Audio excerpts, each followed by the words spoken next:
I can always zoom. What are we doing? What are we doing? I'm making sure you out. Okay, it's not gonna go well. What's your name again? I'm Foxy. I'm the general manager of the PRO convention. Okay. I'm Cajun. This is Road Rage. We're here with Foxy with the PROC. So we was in New Orleans this past year, which was a great event. I love Thank that you. town, my hometown. I love it too. He's not going to New Orleans. She trying to be professional, you were being joking and clowning. So tell us about the product. Tell us everything you do and all stuff. So I'm Foxy. I'm the PROC general manager, but I'm also the Black Girls Ride ambassador for the Carolinas. And so I have a passion for the culture. The PROC is our educational forum. So this is where we come together. People ask, why do we do the PROC in January? The reason why we do it in January is because we know if we do it during riding season, everybody's going to come in, they're going to be on their motors, they're going to want to be seen, they're going to want to get information, and they're going to ride out and they're going to miss out on the educational piece. So the PROC was formulated to bring clubs together, not only to build camaraderie, but let's get educated. Let's be the best leaders we can be. Let's be the best members we can be. And each one teach one. So that's our mission. It will always be not about the party, but about the education. And the reason for January is because we know no matter where you are, in most places, you're probably not actively riding your motor. So we don't have to worry about a lot of folks coming in on the motorcycle because they're probably coming from places that they're not riding. And so January is the month that we decided upon. But again, it's to bring clubs around from all around the world together in one place to get educated. And that's, when you speak of clubs, that's 1% or 99% of the whole nine. Correct. We're one set, despite what you may label yourself. You may say I'm a 1%er, I'm a 2%er, I'm an 11%er, I'm a 70%er, I'm a 99%er. Whatever percenter you are, we are still on one set. Okay. Makes sense. So yeah, I do that too. I bring our dominance together. So if anybody was with us when we were in Indianapolis for our 20th anniversary, that was probably a scene that most didn't think that they would ever see in a lifetime again. And that was really getting our Black dominance to sit to the table and say, you know what? It's time for us Black men to stop killing each other for things that really have nothing to do with a motor. True. A lot of our killings, a lot of our Black men being in prison, when it comes to the set, is not necessarily because they got in an accident on a motorcycle, because they had some situations with a motorcycle. It's the foolishness that we allow ourselves to get caught up in. So if you were with us in Atlanta, you probably heard me have a heart-to-heart conversation with women. And I'm a woman, but I know that women have caused a lot of the division. A woman want to sleep with you, and then when y'all find out y'all sleeping with the same woman, now all of a sudden we got club beef. You in one club, you in another club, the woman ain't in no club, and then she got a whole husband at the house that ain't in no club. So now we got clubs feuding over something that doesn't have anything to do with a motor. So the education piece comes at the PROC. Hey ladies, this is what we need to do. This is how we need to conduct ourselves. And sometimes we are afraid to tell people what they need to hear versus what they want to hear. And you may not be like for that. I heard you guys as national secretary say today, he said 90% of y'all programs probably heard that I'm an asshole. I'm not an asshole, but I'm about business. And I want to see us all be successful. And that's the same mindset that I have for us as a broader culture. How long the PROC's been around? 23 years. 23 years. Yes. When was the first event? Philadelphia. Yeah, and let's go back to Philly. I'm not an original founder, although people think I am. That was just a meetup amongst PROs, public relation officers. Gotcha. It was, hey, you are technically the face of your club. You're the person that's getting out, showcasing who your club is to others, getting us to come and help represent our club at your events. So let's do something. It was at a small little bar in Philly. Okay. And QTs. What was the representation like? It was a very small group of PROs from the Northeast. QTs was a club that I was in at the time, and they came to North Carolina. Ebony Angels is the oldest Black female motorcycle club we have in the state of North Carolina. They're based out of Raleigh, the capital city, which is where I reside. And they were a part of the original team. And I said, you know, this is a really good event. It's a great opportunity for many of us to get out and showcase who we are, Right. our clubs, how do we connect with each other.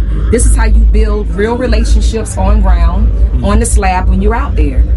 And Butter, who's the original founder of the PROC, he's one of them. Butter saw the passion in me without even knowing me at the time.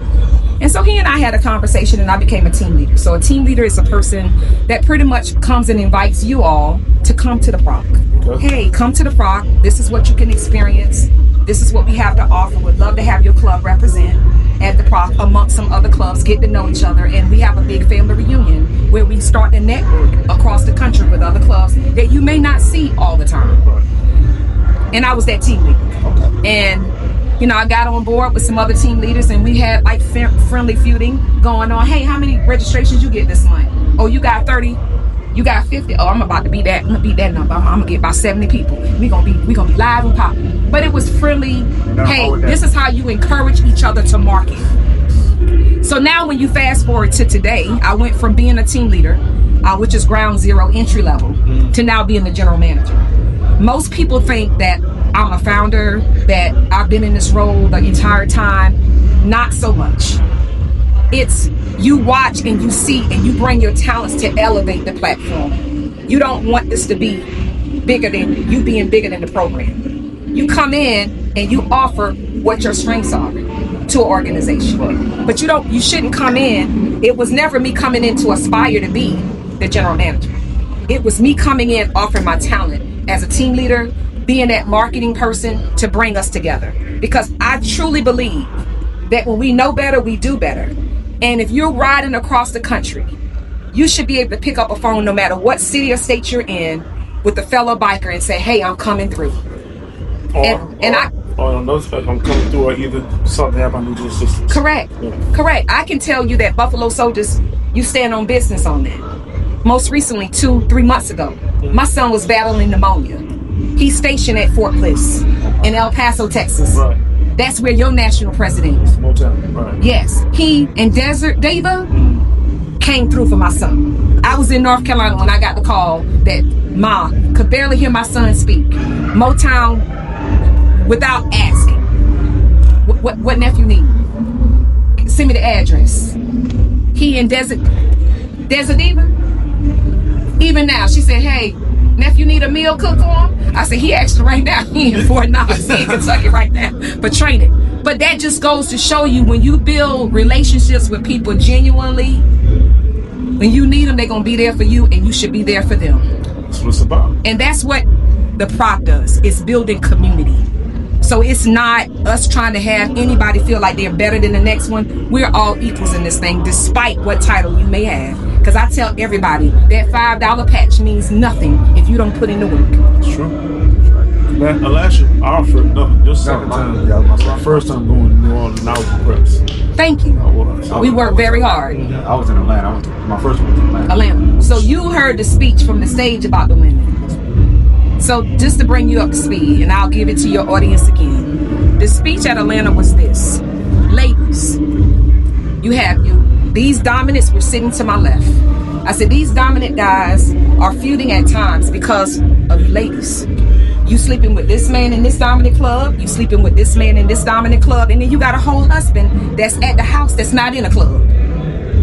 And when they start feuding, you move out the way and then you go to the next set of people.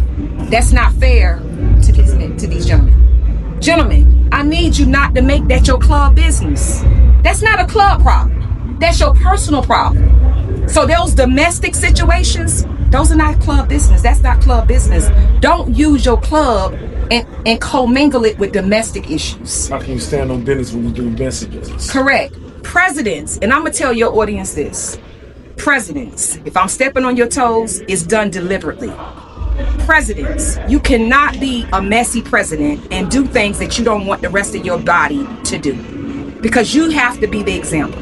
Sergeant at Arms, you are the strongest member of the organization because you have to check the totem pole up and down the food chain. Don't be the minion to your president. Don't be the minion to your VP. Do your job and stand on business at all times. My steps from toes, but they might be done too. Correct, because People need to hear. Yeah. that's some of our problems. Some of these clubs have presidents and vice presidents, and they sergeant at arms become minions to them. Whatever the president said. Well, sometimes the president is telling you things that's not in your bylaws. So then when you get challenged by that member, the president want the sergeant at arms to discipline the member, but Bray, you got that in your bylaws. And you're not standing on that. If your bylaws say you need to ride 1,500 miles a year, it doesn't say until I don't feel like it. It doesn't say until I went on vacation too many times. It says you ride your 1,500 miles a year or you pay this fine. That's for you too, Madam President, Mr. President, Mr. VP, Mr. Sergeant at Arms. That's the rule. So why do you feel called out when your member says, well, you know, Prez, you know, we ride, but you ain't never riding with us. You always pulling up in the vehicle. And we don't see where in the bylaws it says the president don't have to ride. Everyone's right. So we have to do better. Yeah. Correct. But like you said, the sergeant at arms needs to let the bylaws up and down. Correct. He's the one to enforce it. He's the one to tell the president. Correct. Train up. Correct. So sergeant at arms is one of the most important positions in the club. And that's what you see a lot of and hear a lot of at the PROC. It's really helping our leaders be better leaders. How do we make sure that we're doing our job? Some people are just excited because they got an extra title on the rag. But again, I say that's the $5 patch. That doesn't matter if you're not doing the work of the patch. If you want to get respect from your members, there's 5 pillars to leadership. The 5 pillars to leadership. You need to be honest, fair, consistent, unbiased, and transparent at all times. Because a lot of times when you start to look at having issues, people watch. And you may do something for one member that you didn't notice that another member happened to see. And 3 years later, they say, oh, Cajun, remember 3 years ago? And you're like, 3 years ago? They remember it. Oh, yeah. Because now you're trying to address them on that very issue that you didn't address him on. And they're waiting on you to say something. And they waiting. So you know what you just did? You were inconsistent. You being biased. And you start to knock them pillars down, and now your organization starts to have problems. So if you stand on business and you tell the truth, like I said, you be honest, you be fair, you be consistent, you be unbiased, and you be transparent. It's not much room for anybody to come for you. Nope. They can be upset, but you can say, hey, I stood on business. I did the same thing for him that I would do for you. So when have you ever seen me do it differently? If you follow those 5 pillars, it's all about business, not personal. That's it. It's not personal. It's not personal, it's business. And I always say to people that want to bring their friends into the fold, just like hiring. Why hire your friend if you know that he or she can't do the job? So don't bring your friends in if they're not going to adhere to the rules. Because your friend need to be the best person and showcase themselves as the best person in the club because you are a leader. So if you bring in your friends and they like, yeah, I want to be a part of your club because see, I know you're going to let me break the rules. I don't have to do my miles. And I know we going to fudge some numbers and I ain't doing all that. Then you bringing in the wrong group of people and now you making your club raggedy. And that's a real thing. Raggedy and weak. Correct. And you have a lot of folks in different clubs that are thirsty for members. So they settle. Don't settle. Do not settle. If that means you can only keep 5 people, keep the 5 people. I'd rather be 5 strong than to be 50 weak. You don't need the numbers. You need quality, not quantity at times. Quantity is good if it's quality, but you don't need quantity if you don't have the quality. And a lot of clubs want to come and I want to be the largest club in the building. I want to be most rep and all of this. But what does that really mean if your club doesn't get respect from others? It's just a trophy. It's all a trophy. It's just a trophy. And where's that trophy sitting? Collecting dust in somebody's house, probably. Or if you announce their name at such and such, it's the most rep, bro. What are they doing? What are they doing? I mean, those communities, are they embracing them? Do you have communities that are inviting you in to come and establish an event in a city that you don't naturally belong? That's where you know the work that you put in is speaking for you. Yeah. Let the work speak for me. Let the work I do speak for me. And that's what the PROC does. The PROC wants us all to understand we shouldn't have to be competitors in each other. Why do I have to one-up you? Because what's for you is going to be for you. What's for me is going to be for me. So I shouldn't be playing the crabs in the barrel to feel like I have to one-up you. Do that. But we do. So at the PROC, it's the real conversations that have to be had to say, hey, if I'm stepping on your toes, maybe this is an opportunity of reflection. For you to go back to your camp and say, you know what? Maybe we just need to do a reset. Sounds like it's a big thing to make it in the mirror, too. Correct. And you need friends that's going to check you for real.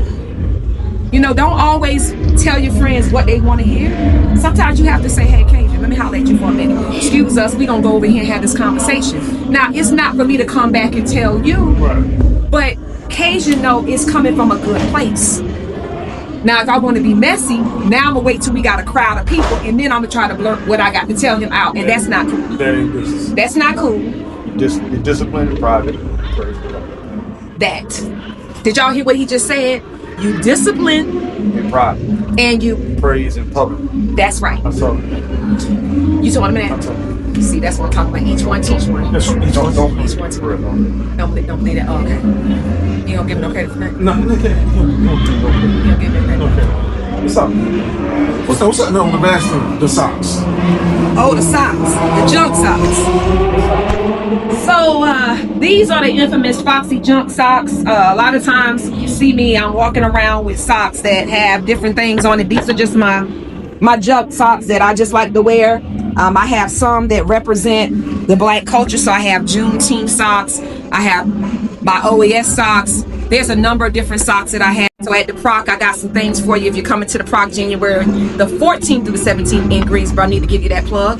Greensboro, North Carolina. We're going to be at the convention center shutting it down right across the hallway, walkway from the mall, so you can come and get your shopping on. But you're going to see the world famous Foxy PROC junk socks going I'm on. find you because I'm gonna be there. I'm gonna find you. Yeah, these are my junk Videos. socks. Get some video of these socks. So these are my junk socks. Black girls ride junk socks. You got junk socks? They're junk socks because they have a lot of different junk on it. Yeah, it is. So they call them junk socks. But yeah, these are my junk socks, my infamous junk socks. But I just like socks, and I like to do things with socks. And I like to do things that give people creative mindset. Do things you haven't seen other people do. Be a trendsetter, and be flattered when you see somebody else do it, because trends start somewhere. Next one, man. Be flattered when you see somebody else do it. We good. Everything good. Everything good. Everybody watching us, we know we clown and stuff, we do all kind of stuff. But I will tell you this. What you said about, that's how we are. We clown all day. People think we argue all day. We brothers all day. But he can get on me about anything, and 2 seconds later, going and doing the lunch or whatever. So That's what it is. it's all about business. Right. Sometimes people like you at the PROC are telling people what they don't want to hear, what they need to hear, and if you touch a nerve, you touch a nerve. Mm-hmm. But then again, if you touch somebody, they say, you know, I might need to change up. I might need get my club going this way, or get the women to not sleep with everybody and the grandma. That actually was that's caught on. I have to be honest with you and your viewers. That's caught on. I've had many women come to me, and they've gotten out of those situations. It's good. And I've had many men say, you know what, you brought me and my wife back together. I'm over that now. That chapter in my life is over with. I'm good on that, and I appreciate my wife accepting me back, but I promise you that won't happen no more. Because what people know about Foxy is this: if you introduce me to your main squeeze, you don't get to introduce me to nobody else, unless I know from the both of you that you're no longer together. But I don't do the hee ha ha in the side piece face. I just don't do it. I don't have it to do. And so if you introduce me to your main squeeze, you can't come and try to say, hey, and let me introduce you. Boo boo, that's not Deborah. So I'm not sure who you introducing her to, because that's not Deborah. I mean, Deborah could be a little. Well, look, I look at it from the point of view, the first name that I know is Deborah, and then the side piece, whatever her name is, I don't care to know what her name is, because guess what? The middle name don't matter, because she don't look nothing like Deborah, okay? There you go. So that's a respect thing for me. Oh, yeah. The other piece is I've seen violence on the set. I don't know if you guys have seen the violence on the set, but I've seen murders on the set behind this. That's not a good setup to see. Right. When you know somebody just lost their life because of this. And when people get emotionally scarred, you don't know what may happen. We're living in a different time and place. You know, we probably a season growing up where we did things with our hands. Not so much these days. So you don't need to have it be somebody has gotten fed up and they know that that particular club is going to be somewhere and that person that they're looking for is going to be there. And now other members take an L because that person is looking for that one person. But now they think that you was a part of it too. Y'all letting my man, my wife hang out with y'all and y'all covering for them too.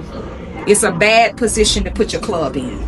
And that's why I say, hey, if you're involved in domestic situations, please don't bring that to your club. Your club deserves better of you. Very informational. So yes, I'm looking forward to seeing the Buffalo Soldiers come to Greensboro. We gonna show up and show out and have a great time. I'm already signed up. You saw us grow up, right? Oh yeah. So what you think of doing this? I already know. I'm the beeline to the data. I already know. I already know what's in store. So the viewers don't know what's in store, but they got some things for you this year. I got some things for you this year, and I got a partnership with these guys and gals for you next year. Okay. Thank y'all. I appreciate it. This is Cajun Road Rage. This is Foxy. Foxy, and I'm gonna say my infamous words. Ciao for now. Thank you. Thank you. Thank you.